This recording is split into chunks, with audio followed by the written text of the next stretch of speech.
Hi, very good evening. Welcome to YG's Kutti Story. So last 1 week நிறைய குட்டி stories நான் கொடுக்கல because you people hate a class. நான் daily class கொடுத்துட்டு இருந்தேன்.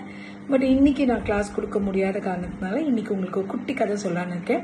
இந்த கதை எதை பற்றினா இப்போ நியூஸில் ரொம்ப ஹாட்டாக போயிட்டு இருக்கக்கூடிய நம்மளோட வக்ஃப் பில் பற்றி தான். நிறைய ஸ்டூடெண்ட்ஸ்க்கு இந்த வக்ஃப் பில் என்னதாம பிரச்சனை அப்படின்னு நிறைய கேட்டுட்டு இருக்கீங்க. ரிமெம்பர் மை டே ஸ்டூடெண்ட்ஸ், இன்னைக்கு நான் உங்களுக்கு கொடுக்கக்கூடிய இந்த கண்டென்ட் தான் போத் ஃபார் ஃபிலிம்ஸ் அண்ட் மெயின்ஸ்க்கு ரொம்ப முக்கியமானது. அண்ட் டெலிகிராம்லேயும் சில போஸ்ட் நான் போட்டிருக்கேன்.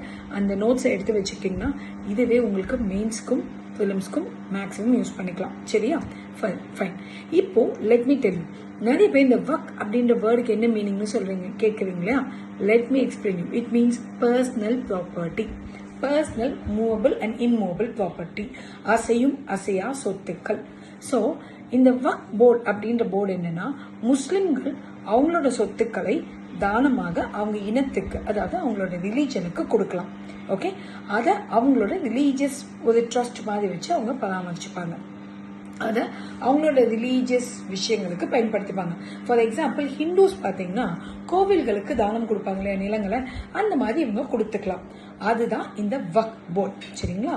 இப்போ இது என்ன மேம், நல்ல விஷயம் தானே, இதுல என்னதான் மேம் பிரச்சனை அப்படின்னு நீங்க நினைக்கலாம்.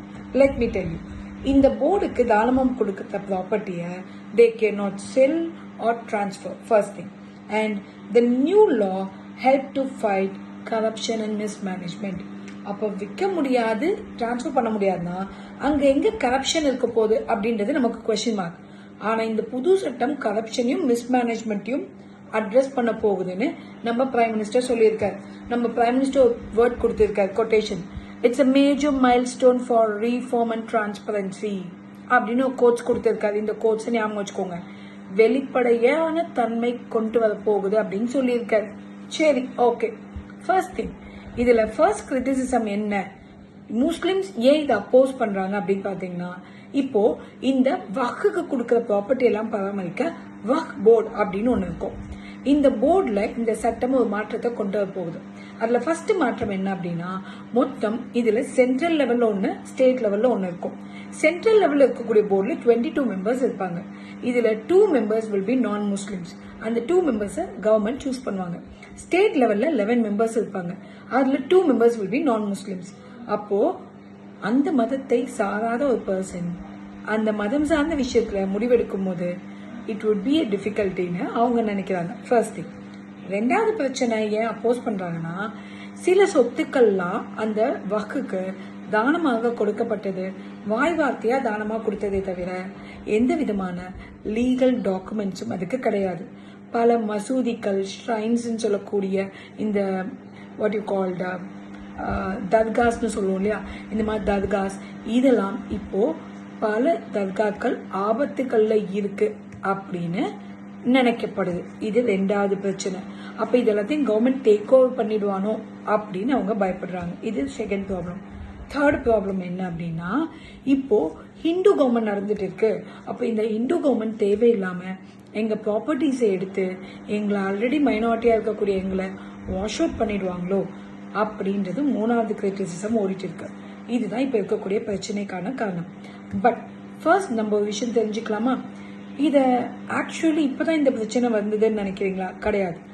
முன்னாடியே 2005ல சச்சார் கமிட்டி அப்படின்ற committee, social economic and educational status of Muslim community, இவங்களோட ஸ்டேட்டஸ் அட்ரஸ் பண்றதுக்காக 2005ல ஒரு கமிட்டி அமைச்சிருக்காங்க. அந்த committee, these properties are put up to efficient and market use, it can generate 10% revenue அப்படின்னு ஒரு ரிப்போர்ட் கொடுத்திருக்காங்க.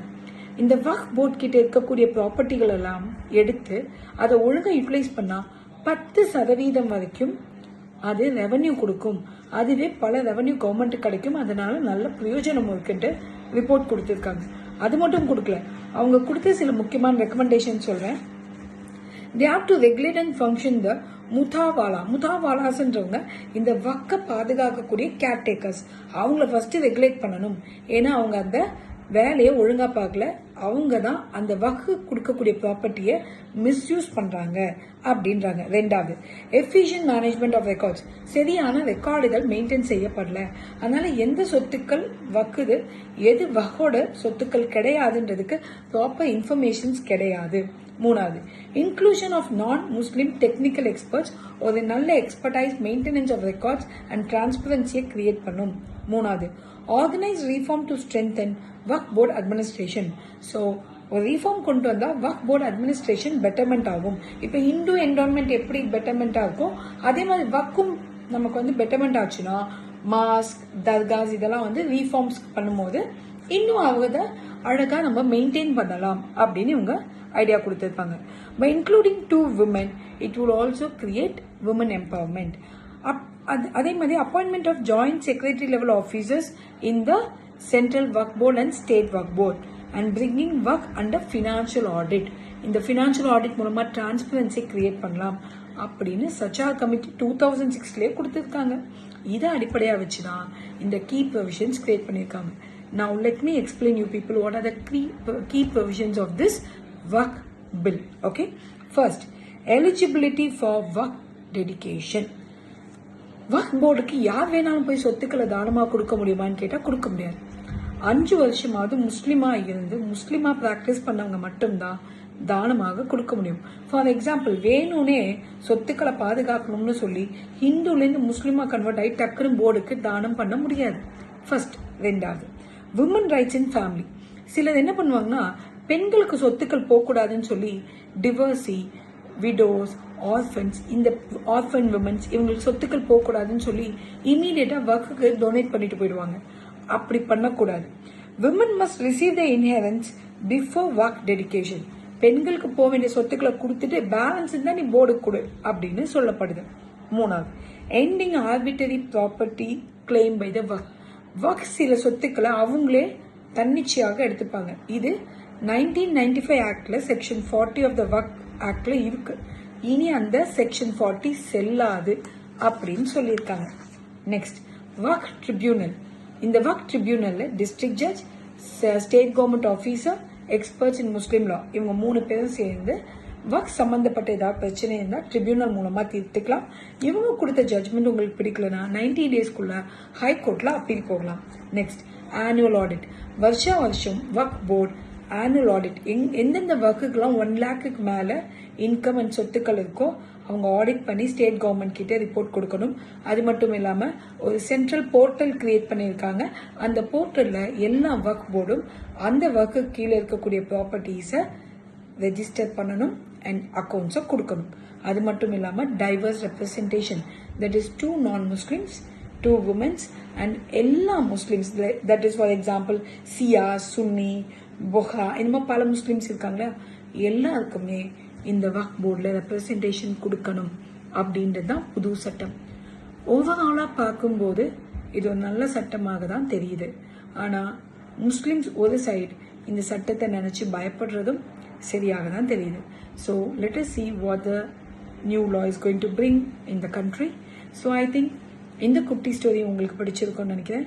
ஸோ பிடிச்சிருந்தா உங்கள் ஃப்ரெண்ட்ஸுக்கும் ஷேர் பண்ணுங்கள். So that they will also get a clear picture about it. Make a note of all the statements that I gave. And இது சம்பந்தப்பட்ட உங்களுக்கு ஏதாவது டவுட்ஸ் இருந்தால் நம்மளோட டெலிகிராம் சேனலில் போஸ்ட் பண்ணுங்கள். இது வரைக்கும் என்னோட டெலிகிராம் ஃபாலோ பண்ணாத ஸ்டூடெண்ட்ஸாக இருந்தால் மிஸ் பண்ணாமல் ஃபாலோ பண்ணிக்கோங்க. And my Telegram channel is Yugaselvi Gopinath and my discussion channel is YG's Focus. Okay, and remember my dear students, நீங்கள் நிறைய டவுட்ஸ் கேட்குறீங்க, ஒவ்வொரு டவுட்ஸாக நான் போடுறேன். கட்சி டிவி இஷ்யூ பற்றியும் கேட்டிருக்கீங்க. ஸோ நாளைக்கு உங்களுக்கு இதே மாதிரி கொஞ்சம், அதாவது ஷார்ட்டாக சொல்லாமல் கொஞ்சம் டீட்டெயில்டாகவே சொல்லிக் கொடுக்குறேன். ஸோ தட் உங்களுக்கும் அது யூஸ்ஃபுல்லாக இருக்கும். It is one of a mains answer. So கிளியராக நோட் பண்ணி வச்சுக்கோங்க. Thank you. Have a great day. Good night.